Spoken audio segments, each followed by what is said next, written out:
has this election differed from previous elections? Presumably you've had people on the ground at presidential elections in the past.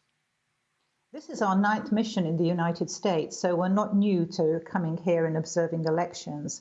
But I must say that there's never been so much interest even in our own mission here, because this election was partly also about the way you cast your ballot. Thank you very much. I'm going to interrupt you. Ursula Gacha, thank you very much indeed for joining me. I'm interrupting because we do have an important update to bring you on the US election.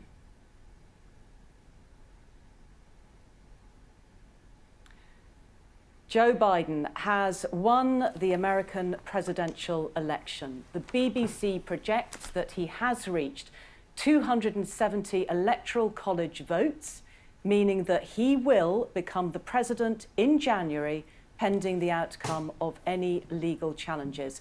The reason why we can say that Joe Biden has won the election is because we are projecting that he has won the key state of Pennsylvania, taking the 20 electoral votes from that state. This means that he has 273 electoral votes, taking him across the 270 mark. So that is it. Joe Biden becomes the 46th president of the United States. He will be 78 years old on election day after a career of half a century, the oldest president ever to take office.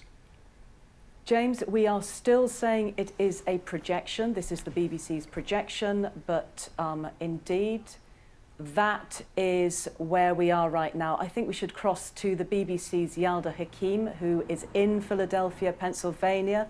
Yalda, this is a moment of history. What is the reaction there in Pennsylvania?